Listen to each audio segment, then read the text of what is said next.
I'm just up here on the Citico Creek Wilderness area here in East Tennessee. Sorry, I got a cough drop in my mouth. I apologize for that. Been dealing with some sickness, but feeling better and getting out here to paint.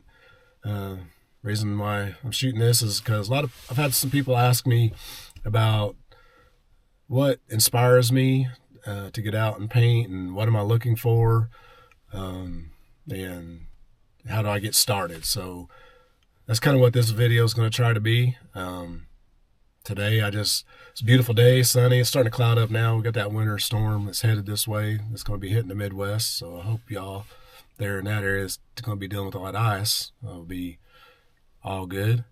But here in East Tennessee, it's just cold right now, and that doesn't stop me from getting out to paint, especially on a beautiful day, new year, 2025. And so here I am.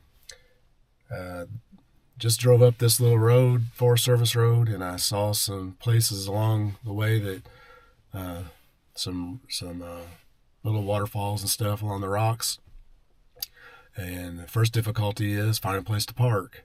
So I've come up here in a little side area to pull off to get out of the way of anybody driving up that road, because it's a single lane road. I'm going to walk back down here and see if I can scope out something that I feel like I need to put on canvas. So let's go check that out. Okay, here we go.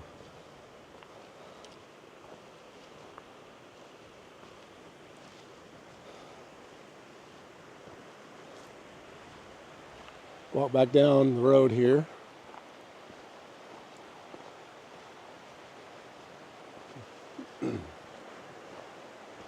Not that interesting spot right here, but on back down here there was a couple of spots that caught my interest. So let's go down here and see what we got. I do see some icicles hanging off the rocks here, so that tells you it is cold, colder than it looks.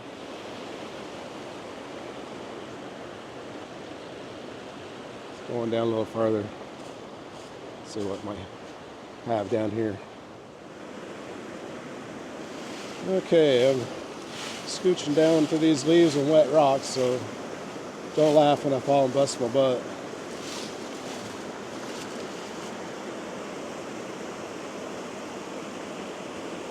I think I'm going to make something work here.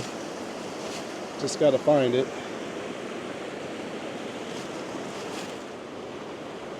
Okay, the problem here is the sun is behind me. I'm in the shadows right now. There I am. So the sun's directly behind me. I'll be facing this way. And the direction the sun's moving is eventually going to be illuminating this scene here. I'm going to see if I can get over there, which is going to keep me in the shade longer. And we'll see how this develops. I mean, this is what's kind of interesting to me. I kind of like this contrast of light and dark in this rock face right here. And it's like, okay, it's now or never. Got to commit to it.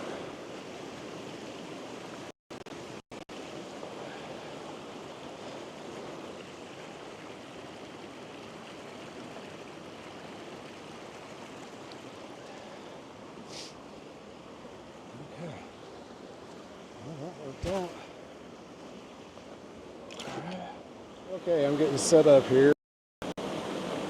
Not ideal, but sometimes you just got to roll with what nature gives you. So, finish getting my stuff out here. I'm using my day tripper easel set up here. Just some paper towels, selection of brushes, which I brought larger brushes today because I'm painting on an 11 by 14, which that's kind of large for me. Typically I paint smaller outdoors, but today I just wanted to change it up and try something different. So let me get some paint squeezed out here. I've not used this easel in a while, so it's got a bunch of dry paint on there, but that's all right. We can manage. Titanium white.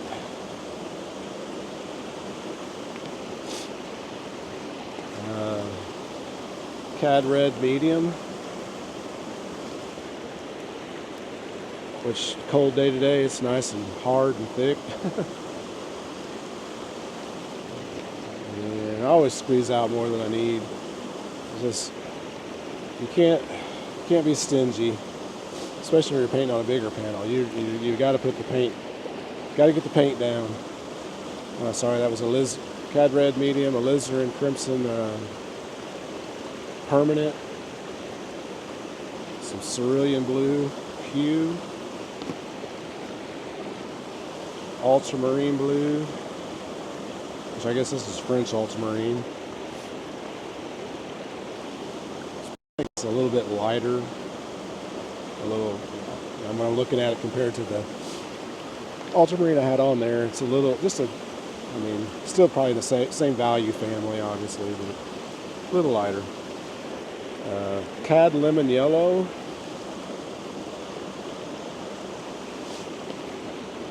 and yellow ochre. So that's 2 yellows, 2 reds, 2 blues. Essentially a warm and cool of each.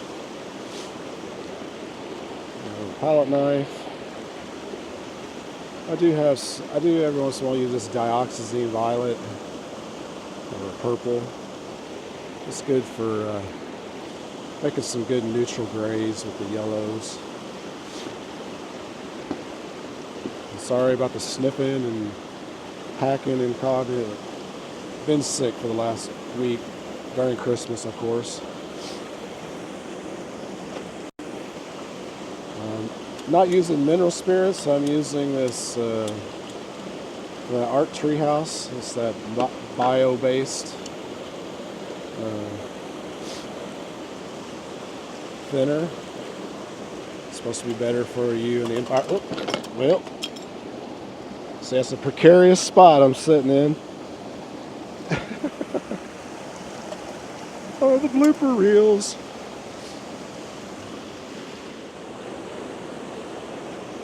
Okay, crisis averted. Got everything set back up.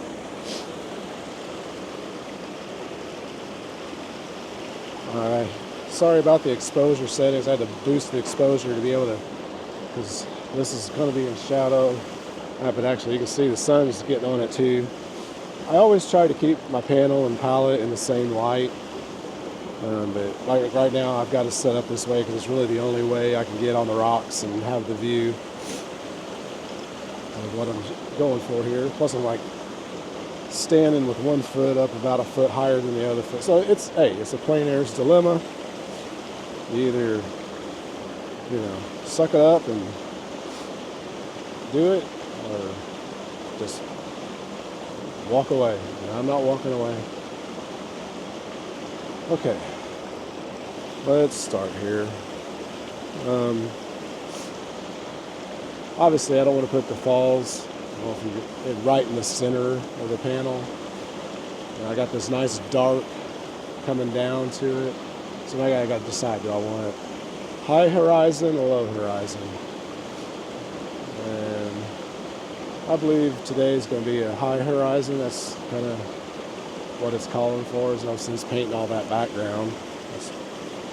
So that's kind of giving me an idea where the horizon is, and I just kind of hold my brush horizontally straight out in front of my eye level. So basically the top of the falls is kind of like right where the horizon's falling.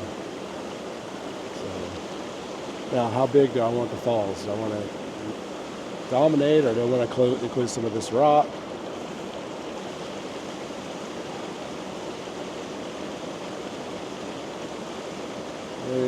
Kind of always, what would my artist heroes do?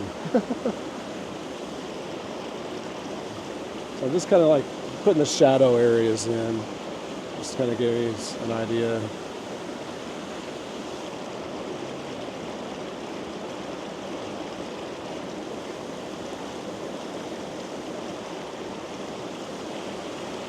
Don't try to, I think it's Richard Schmid in his Ala Prima.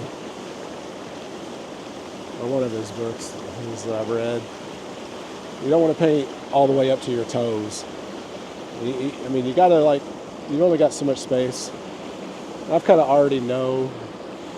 And one little trick, you don't need one of those viewfinder things. You can just take your fingers and make it, and that kind of give you a sense of what you're going to capture. So this big rock over here that's in the light is not going to be in the scene.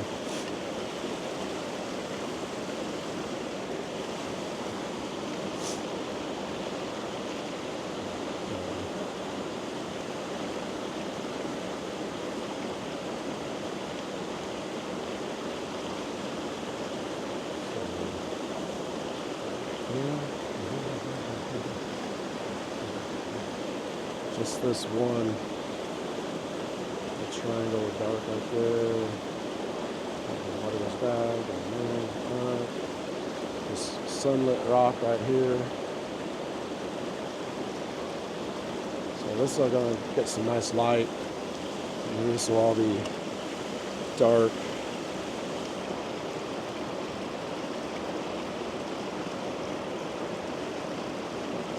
You always debate, do you want to carry it out the top or carry it off the side? You definitely don't want to go straight off the corner.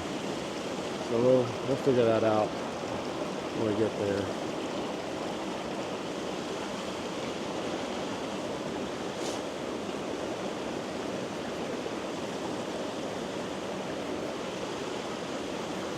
This is just an inky wash. Just something to... Let me see where my darks are. And obviously the water. This cold day, I don't think I've used this thinner on a cold day yet. So I don't know what its drying properties are in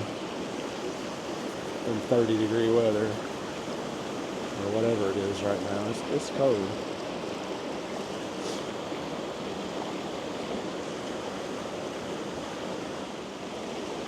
Mix up a dark here with the ultramarine blue, alizarin crimson, a little bit of yellow ochre.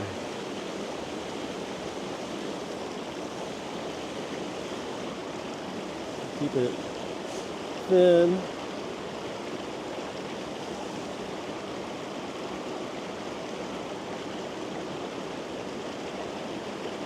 I think I'm going to keep those rocks going off to the right side of the canvas there.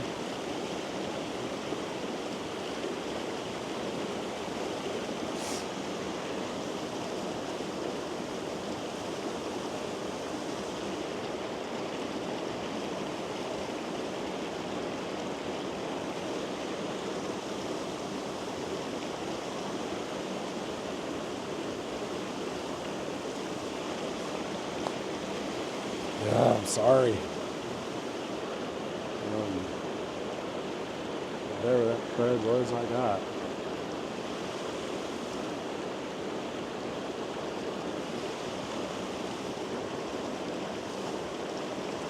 I'm just really trying to paint quickly.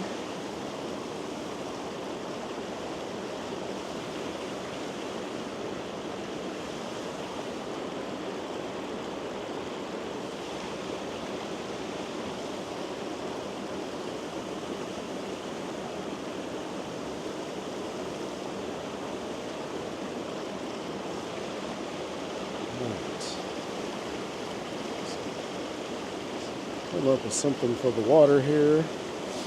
So like the challenge with having the light directly on my mixing palette on my surface right here, and then on my painting surface, is just you have a tendency to mix your values too dark. So you gotta kind of compensate for that. And I don't know how to tell you to do that other than you just gotta get out and I'm not saying I'm experienced enough to nail it with the light directly on here. Because there's nothing worse than thinking you like killed the painting, man. Like, oh man, that was awesome. It turned out awesome out here in the field. And then you get home and your lighting in your studio or in your house, which isn't going to match the intensity of the sun directly on your panel. And you're like, oh man, what happened? So, got to be aware of that, which I'm trying to do.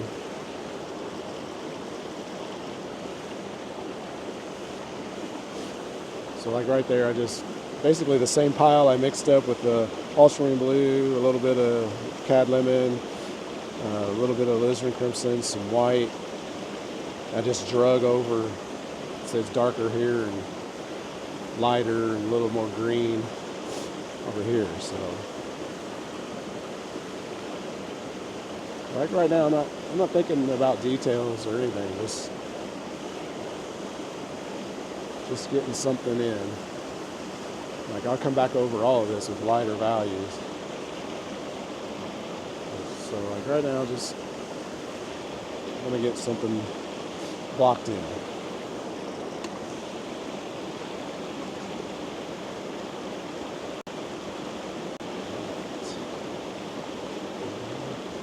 That's about it for the dark. So let's come up with a light.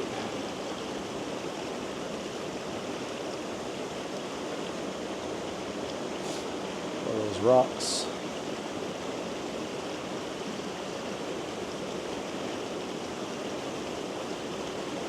Using the same brush. You know, that's one of the cool things about using a limited palette is, you know, all the colors kind of unify. So it's awful yellow. A little cad red.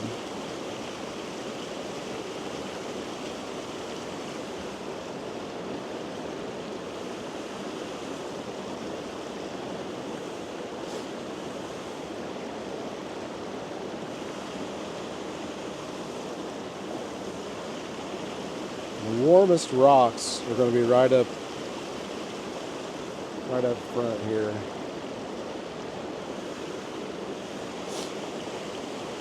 So, and then there's still going to be warm rocks going receding, but to help create that recession in space, those rocks need to be a little cooler.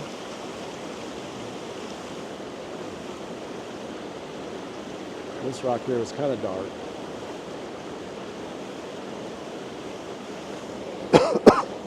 Sorry.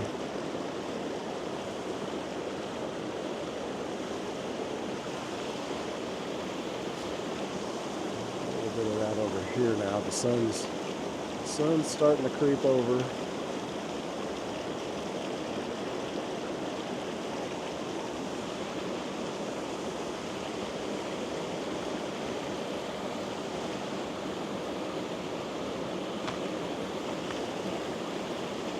So yes, the exciting element of this painting for a lot of people, and myself included, is the water crashing over the rocks. But we got to build the stage,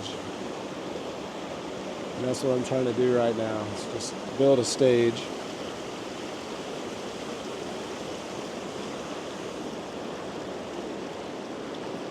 So like, it needs to be a little darker, so that'll help those rocks in the foreground stand out.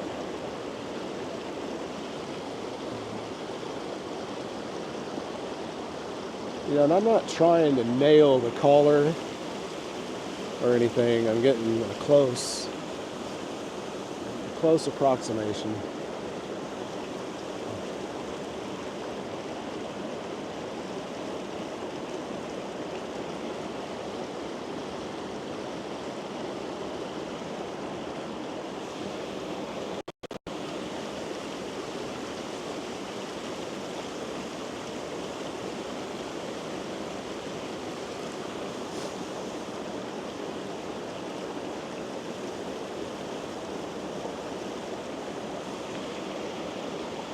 and I'm squinting in that background, I don't need to include all that detail that's back there. It's just the value. I want that value. Obviously, is lighter than what's going on in this area here. So I'm just kind of scrub it in. I'm not using any. Sorry. Ugh. Any medium. Like I said earlier, I don't know how that stuff handles in this colder weather, and so I don't want to have a, speaking of snotty mess, this colder weather and oils with the wrong medium choices and too much medium or too much, it just starts getting kind of runny and hard to work.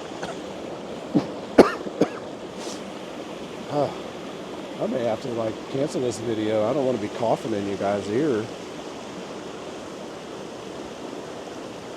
all this time.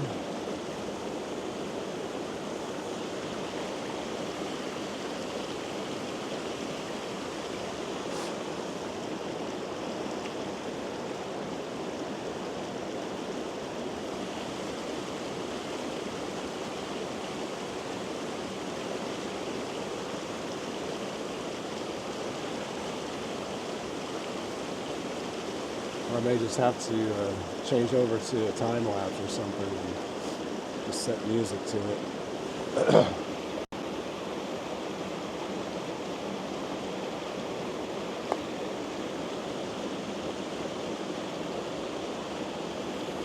Oh, I don't have my trash bag. Oh, get that.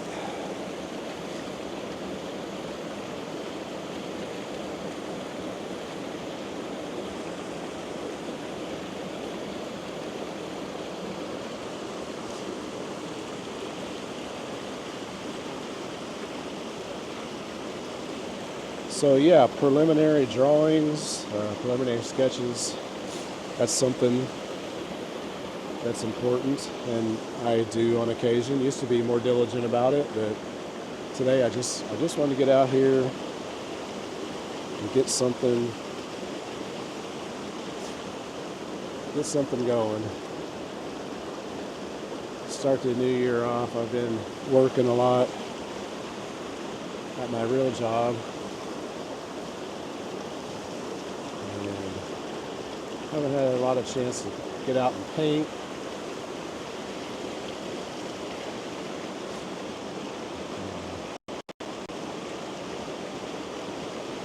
Alright, I'll switch over. I'm going to leave that brush for my kind of darks and mid values, and switch over to this other brush for the light. And there's my palette knife. This is in my bag. It's dumped out over here.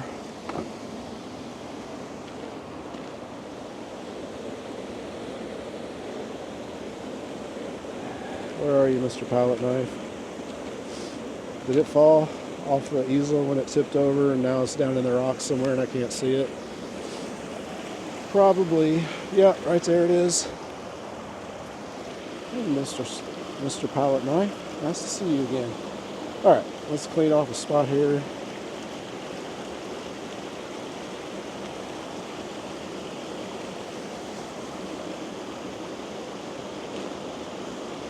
Like I say, right now, this is probably not going to turn out. I'm not used to painting with the light. I'm making excuses already, right? With the light directly on my panel. Which like I explained, it throws off your values. And my tendency is to paint too dark anyway. So having that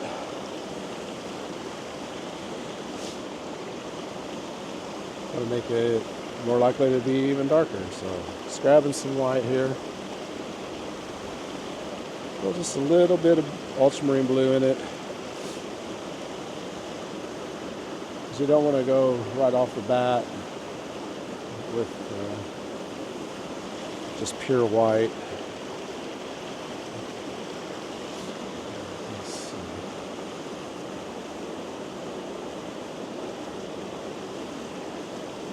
Get some white on here, and I can work into the white and back and forth, and that kind of help create like the shadows and the shadows that are underneath it.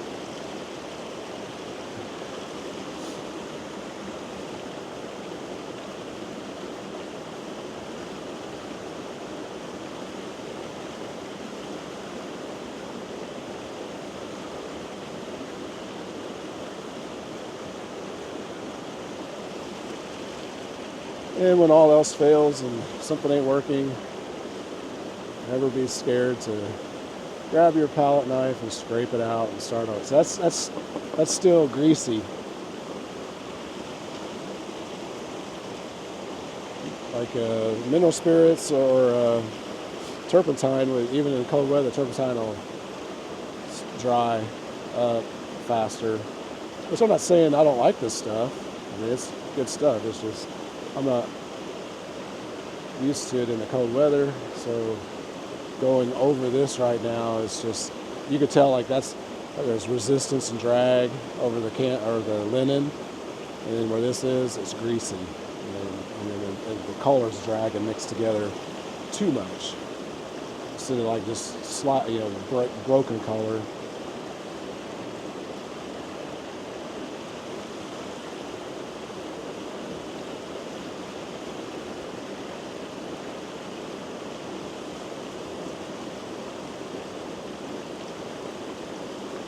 I'm fussing right now. Don't need to be doing any of this brush work. Just need to be getting paint down.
Keep hearing something behind me.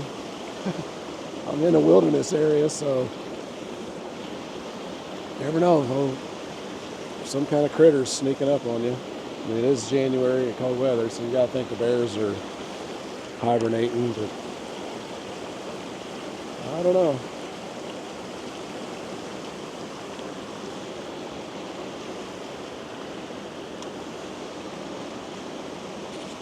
Okay.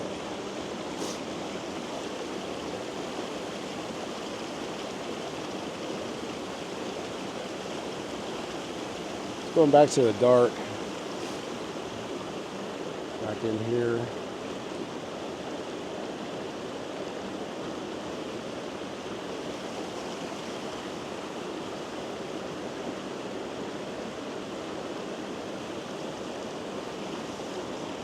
So I'm trying to, make an interesting pattern, shapes.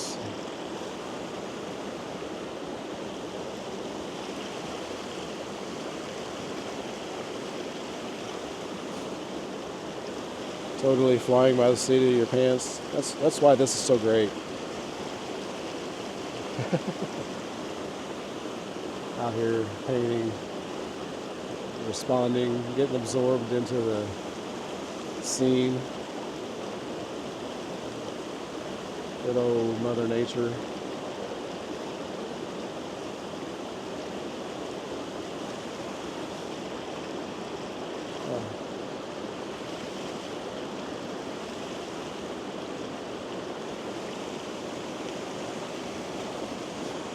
Okay.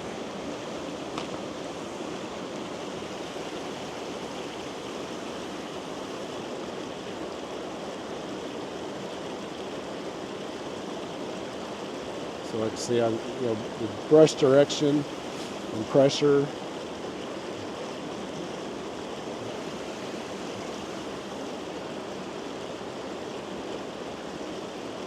Help give the sense of water moving.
Just as we've been standing here, if the camera's getting it, or if you notice, is now all these rocks are in the sunlight, which is kind of what I figured was going to happen.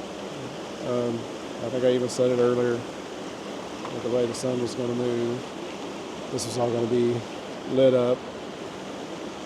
So that's another cool thing about being a plein air painter, or at least, obviously it isn't something that's just relevant to plein air painters, but having a sense of what's going on with the movement of the sun, and understanding the natural physics of the universe.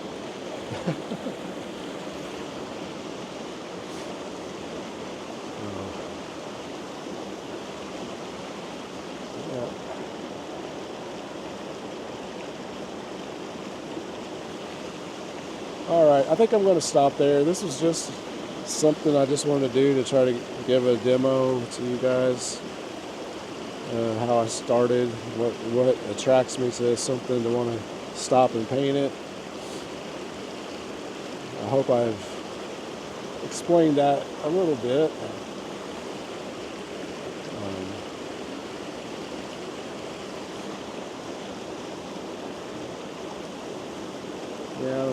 think I want to keep that dark.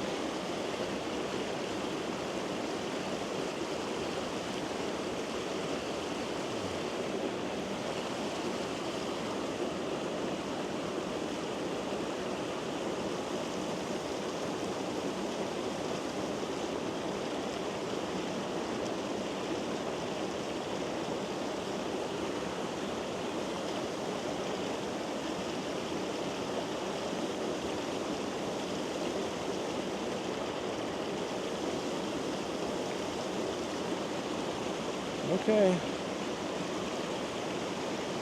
that's basically the start. I'm just going to leave it there.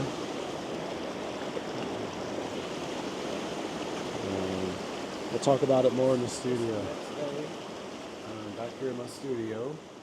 Got the painting that I started yesterday here on the easel, and I've got a screenshot out of one of the video I shot.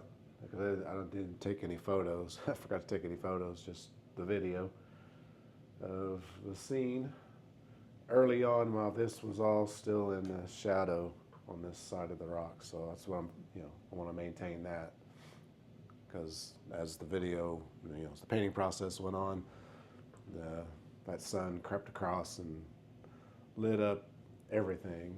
And I want to have an interesting painting, you want to have, an unequal amount of lights and darks. So maintaining this dark, make it about 25% dark and 75% light value. So that's what I'm going to work on here. And I'm going to try to, not overwork it. I do not normally rework a plein air painting in the studio. Usually leave it as it is when I come out of the field. But yesterday was more of a just quick, give you a sense of how I started a painting and how that process works out in the field. So let me readjust the camera and get it set up here. I know a lot of people want to see mixing and the paint application. Right now I just have the one camera, and so I'm going to try to set it up where you can see both. It's not going to be perfect, and explain my process as I work through this. So it may be a total disaster. We'll see as this goes.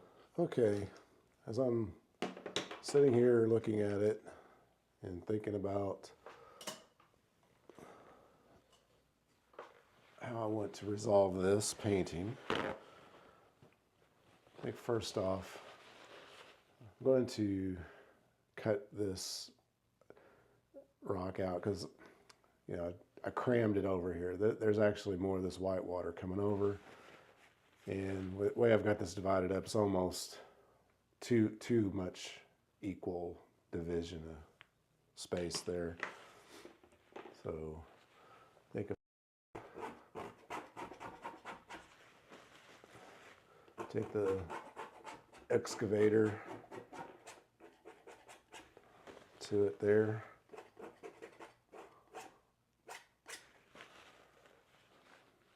A lot of it, and never hurts, to scrape out and rebuild. And I talked in the video, as I shot the video yesterday, the medium I was using is the art treehouse. Let me get it out here, show you. It's good stuff, but I've never used it in cold weather. This here, the art treehouse bio-based artist rinse and thinner. It doesn't dry, like this is still very wet. And I mean, it's not been 24 hours yet, but it's been a while, whereas mineral spirits or turpentine would already be dry. So that's a problem. Not really a problem, but I like, when you're painting alla prima, you'd like to get that thin first layer to be dry or tacking up. early on in the painting process. So let's just dive right in. I'm going to just get some white, ultramarine blue, little alizarin crimson, and I'm not going to match exactly what I had there.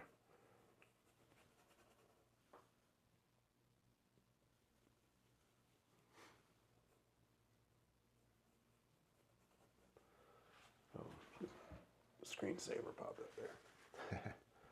Okay, there, I like that a little better.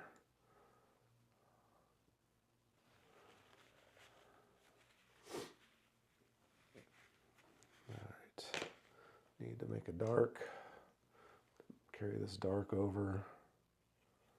Once again, ultramarine blue, little alizarin crimson. That makes your darkest dark. But, like to add a little cad red in there too, because there's some warmth being reflected up into that rock. And, don't use your finger, that's what you got a palette knife for. Okay.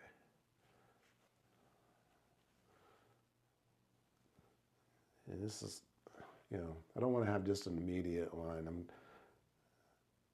looking here and just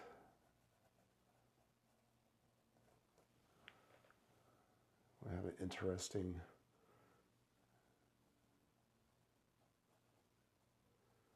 shape coming out of that. Okay. I'm liking that better.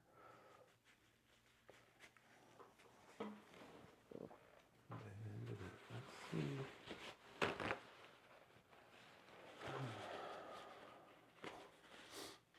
Back to the brush for my lighter values. Now, another thing too is trying to remember what I was looking at, because when I'm looking at the frame capture out of the video, there's a lot more reflections being picked up than I recall. This all stayed in the darker value, but there's going to be like, where this rock is reflecting down into the water, this is all going to be darker. And then some lighter, so.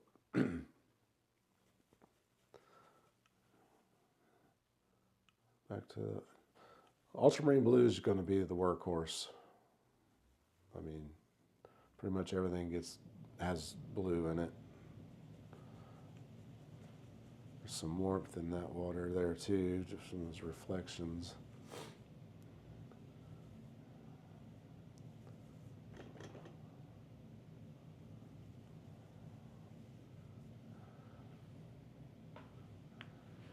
Always kind of lay a brush stroke in there to kind of evaluate.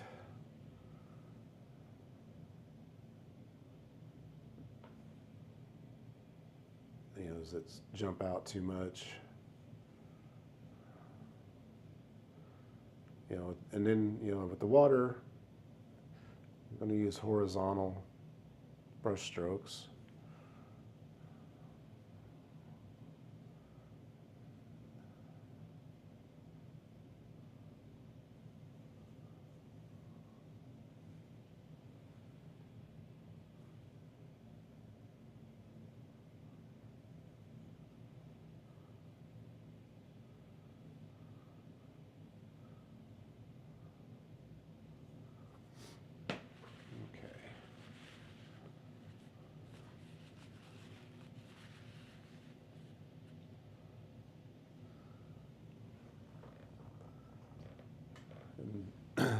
Try not to get focused on one place or one spot. Just I'm trying to work all around.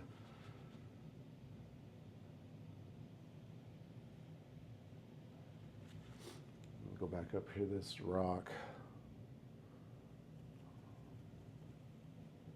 that had direct sunlight on it, so it's like going to be almost the maximum of a light value that I can mix. Because, I mean, as light as I can go is just titanium white. So I got pretty close. Just, another thing I talked about in the video, painting in the field, was having the sun directly on my palette, causing me to maybe misjudge my values, because that intense sunlight kind of, at least for me, I've always struggled with and mix too dark. And then when I get it back into a studio light situation or in in the house or anything, it just doesn't even read anymore.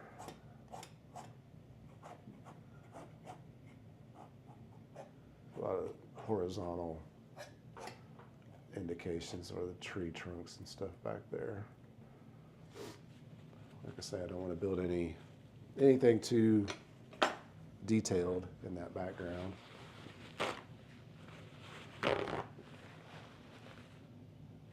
All right, back to that rock.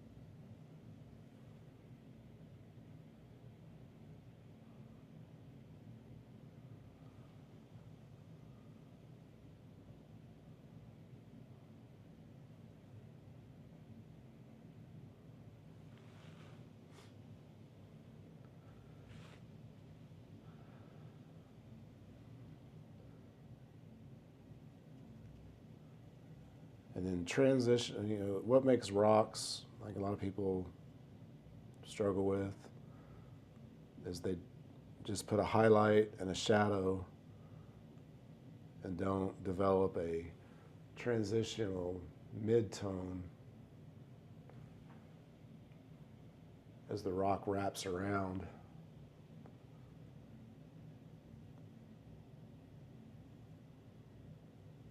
From the light to the dark.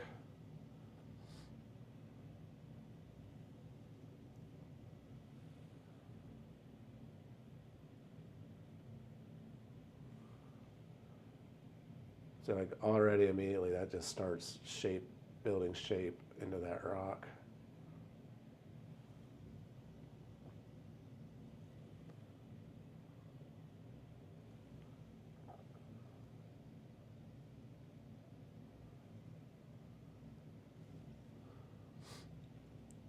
I try to keep, like I said, I try to keep one brush with my lighter values and another brush dark. Let's see here. I had one, I thought, but let's use this one. As far as brushes go, I've got a mixture of synthetic flats and natural bristle flats. I'm starting to go to more natural bristle.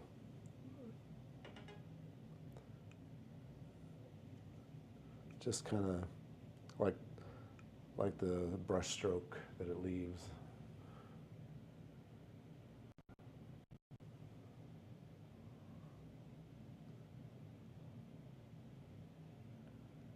I'm just lightly holding the brush and really almost flat down as an angle to the surface, the painting surface. The more variation you can build in your brush strokes and little subtle changes in color temperature, really helps to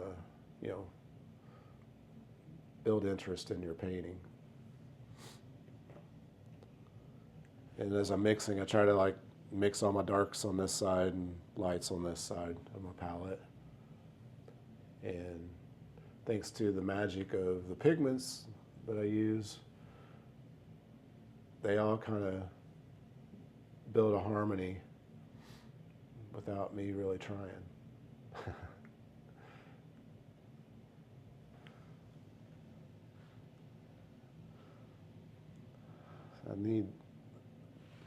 I know I've got it dark right there now, but I need to break that up. There's some reflected light.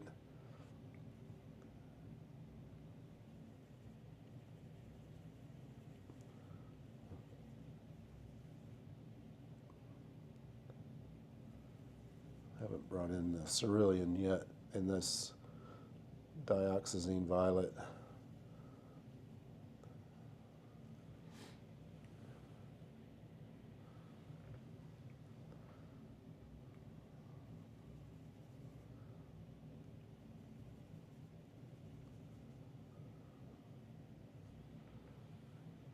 I just kind of use my brush as like a scraper.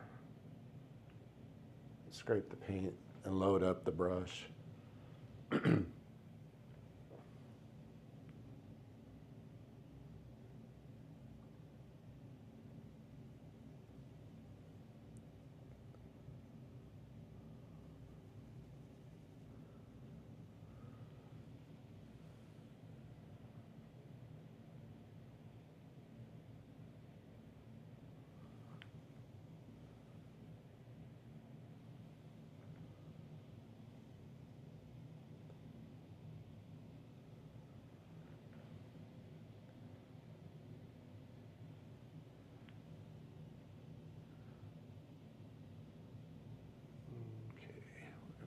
And I always look around and like, where is another I can use what I just loaded on my brush. Just little hints and hits. So you carry that throughout the painting. Helps unify.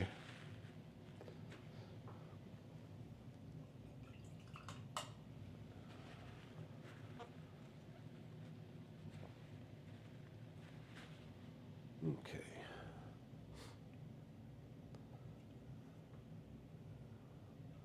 Just gonna make some nice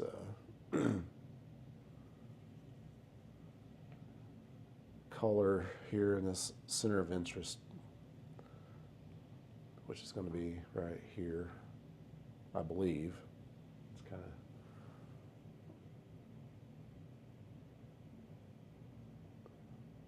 there's these cast shadows into the water, so you got to figure out a way to capture that.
I apologize for the furnace sounds if that's coming through on my mic.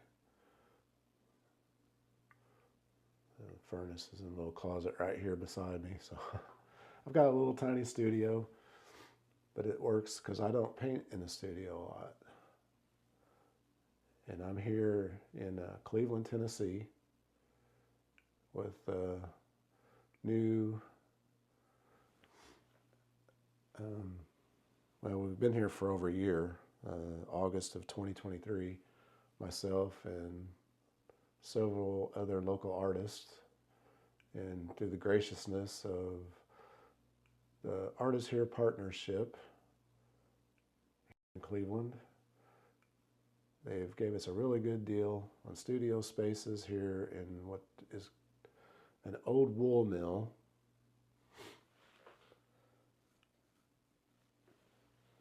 And so I have a place to actually come and have my work for the public to see. So it isn't just cluttering up my house. And so far, it's really been great. I'm always happy to share my work with everybody and talk shop. And I do have I guess this is the opportunity for some shameless self-promotion. But I did start a plein air group here in Cleveland, and we meet up every week, pretty much every week,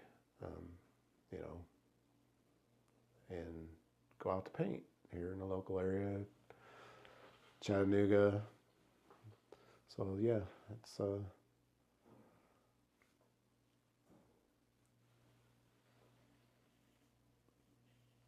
see, my brain shuts off when I'm thinking about painting. Finish that thought, Todd. Huh? Pardon me with the cough. I know I brought it up in the video, so I don't need to belabor the point, but I was sick for Christmas.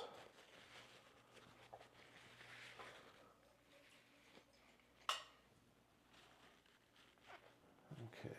Now looking at this, there's going to be some really light. It's like, let me just grab pure, that's just pure titanium white. We'll put it there and see how far I can take the highlight.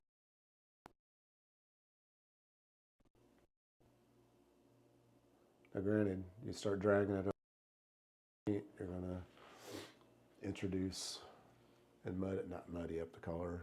I mean, you could, you keep doing what I'm doing and just dragging. But yeah, see, setting the stage with that darker mid-tone, and then start building out your lights. Really start adding an interesting part to the painting.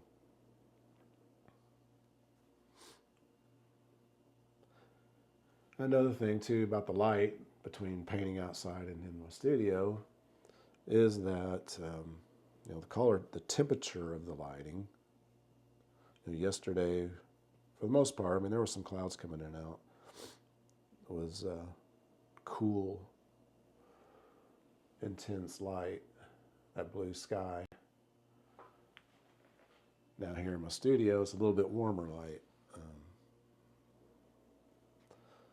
So that you can tell the difference. Like if you take a painting you worked on and photograph it inside, and then take it outside and photograph it, and your colors most likely will look different to you.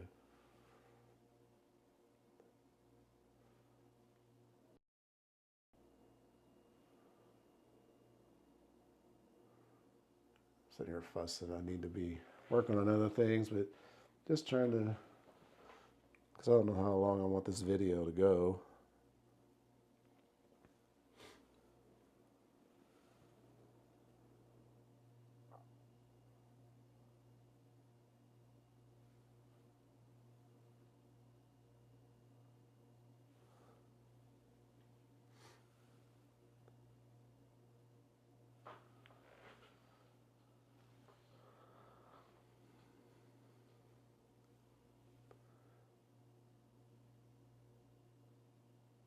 You get philosophic about it and say, be the rocks, be the water.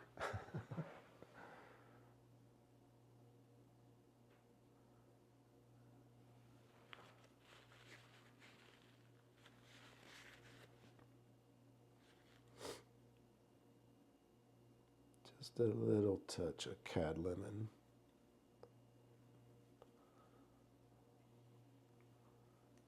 In this spot that's really catching some light right down here.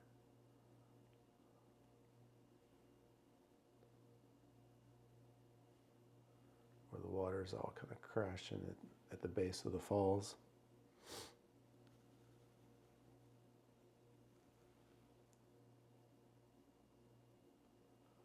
I say, don't be scared to put the paint down.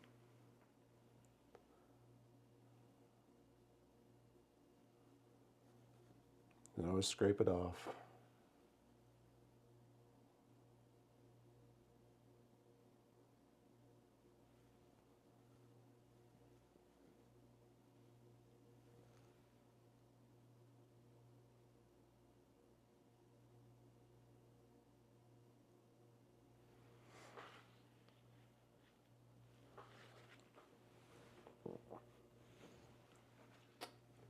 Okay.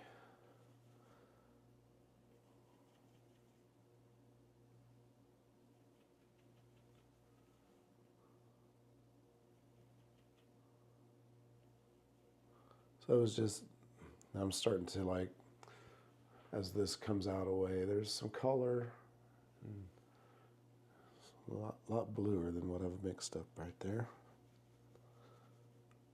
It's a blue-green, kind of aqua.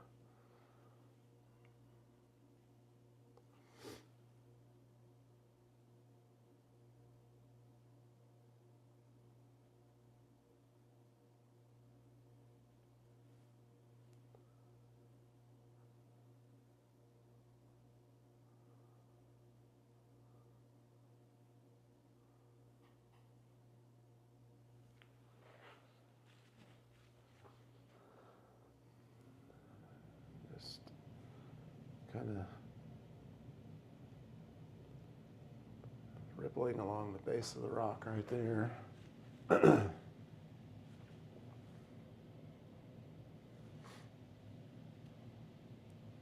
right, let's work on this rock over here.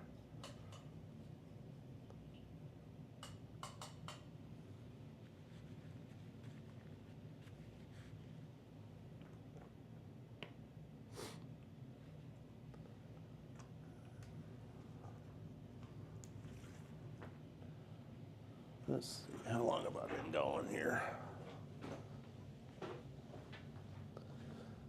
25 minutes. All right, well.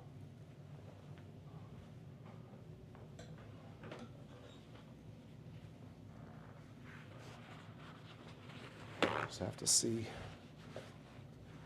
if I can keep your attention. All right, back to my dark.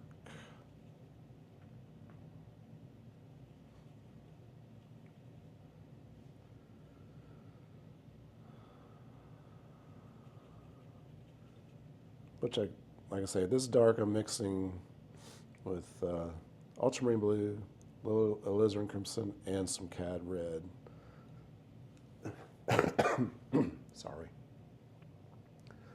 So that cad red kind of keeps, puts some warmth into that. It looks like has.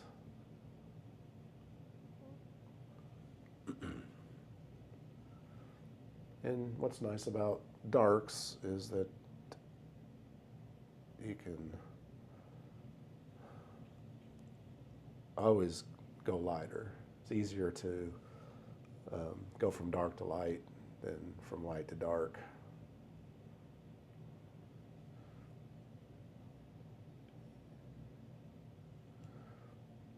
Another thing too is brushstroke direction to think about. The direction can help give a sense of the form. So that's another little tidbit to consider. But also, direction also is when you have it in gallery lighting. If you have a horizontal brush stroke and the bristles there, They're going to catch reflections in the light when it's being displayed, which, I mean, I've seen, old master paintings in the museums, and they, have those reflections in their work too, so it's just part of it. And if you don't want that in there, then you're going to have to keep your brush strokes all vertical.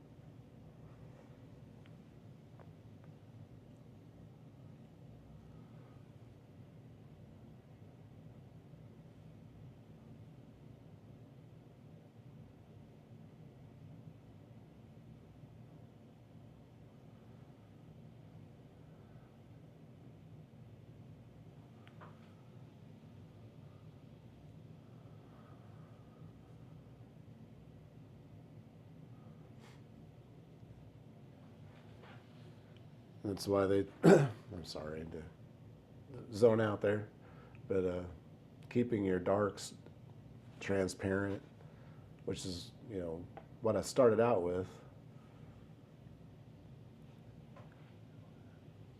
But then I come back and I add more paint and opacity.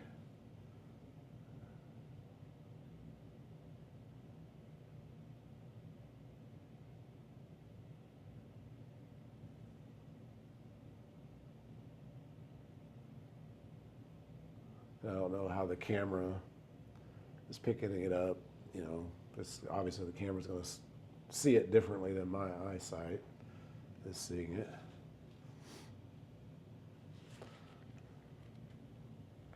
And so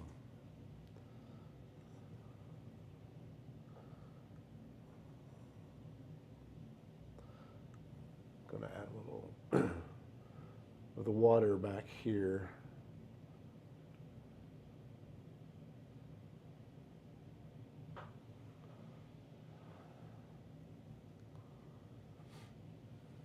Just gives it a little interest.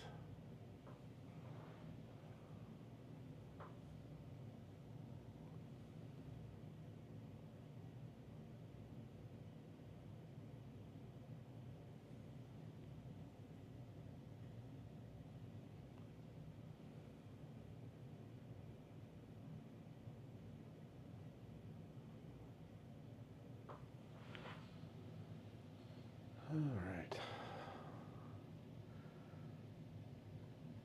So back into the rocks, you don't want just a solid dark mass, but you want to not bring the value down so much that it comes out of the value range that it's in.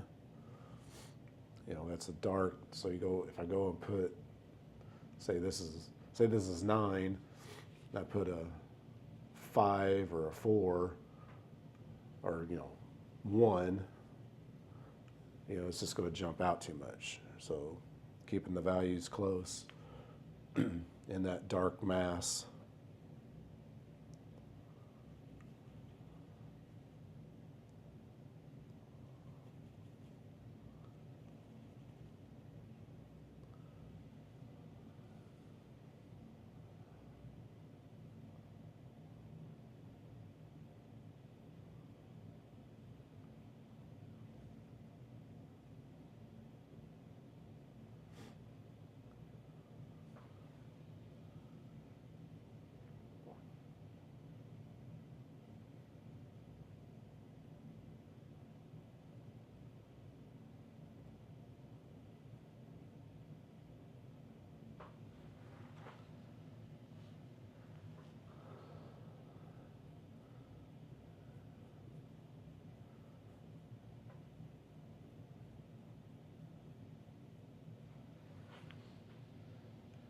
So I don't want any strong edges this close to where the frame would be.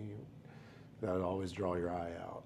So you want to keep your hardest edges highest contrast, close to the center of interest.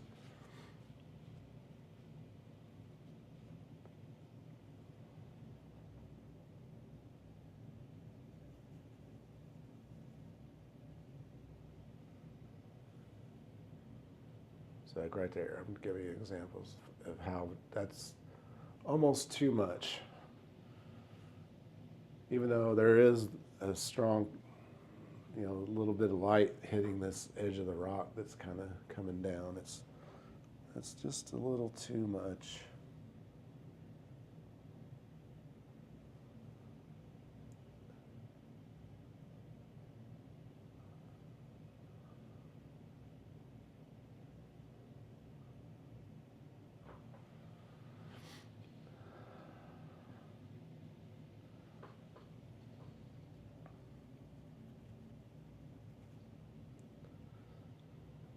You're going to get some of this reflected, the water reflected up there. So that's, kind of cool.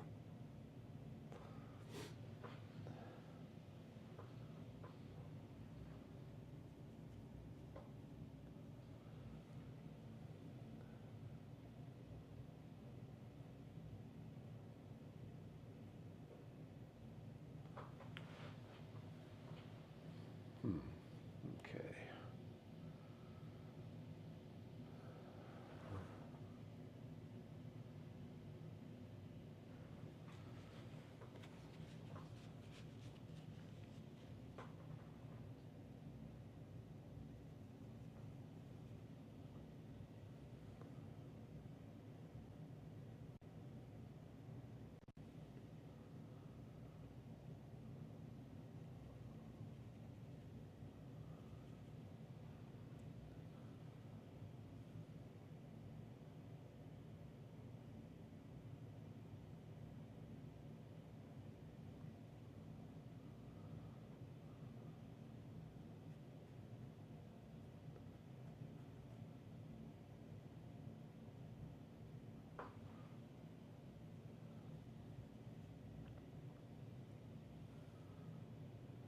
Some darks out here to indicate those ripples and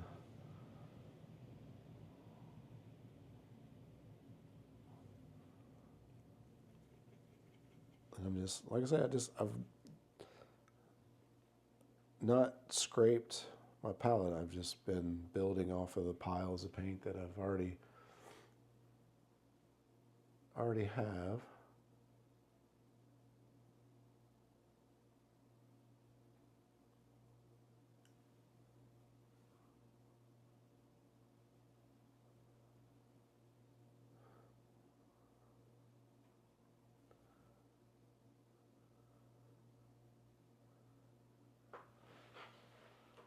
Okay. Well, I think that pretty much covers it. There's still some work I want to do on it. I don't want to drag this video out too long.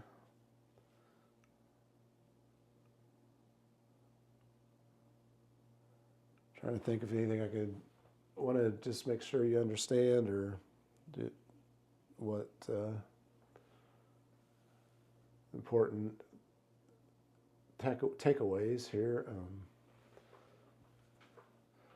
With water like this, raging water, keeping a lot of soft edges, even though like the camera picks up, because like to take a freeze frame out of the video, it's going to just freeze the water and not give any sense of motion.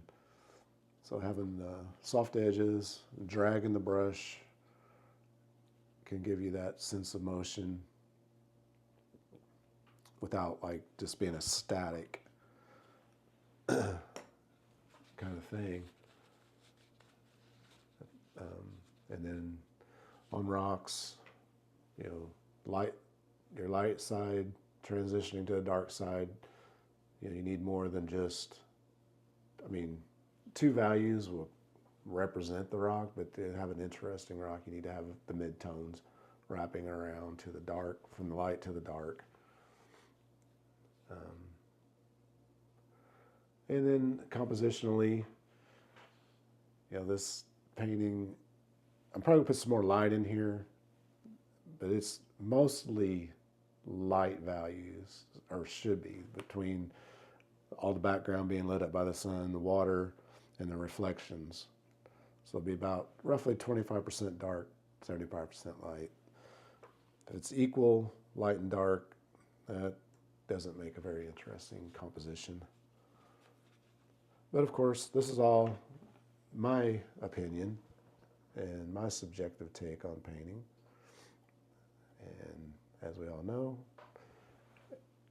there are no rules, and whatever you think you need to do to create the painting that you want to do, then you do what you got to do.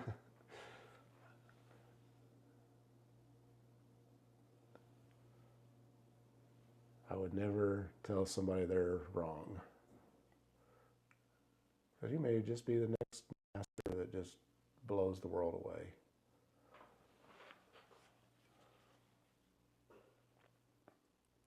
All right. Well, thank you for turning in. Hey, you might want to turn in, go to bed after watching this video. But anyway, thank you for tuning in. I'm Todd Durr, and this is my little waterfall painting from yesterday up in the Citico Wilderness in East Tennessee. Thank you. Okay, I thought I'd show you real quick just my palette and mixing surface, and what I was talking about, how I'll keep lighter values to this side and work and darker to this side. Just kind of helps you keep things organized, and keep you from making the dreaded mud. But with these pigments, these are all, pure pigment paints, a single pigment with the binder. You get some of these, I've bought student grade paints, but have 3 or 4 different pigments in their ingredients, and then when you go and start mixing them with other paints that have 3 or 4 other pigments in it, it just adds to the chance of making mud. With the single pigment paints, you can keep some, even when you're making neutrals and grays and stuff, there's still a purity of color. So you either have like a warm gray or a cool gray, and those nuances and subtleties are what really help a painting. This isn't finished. I still have edges I want to work on and things, but basically it is where I need it to be.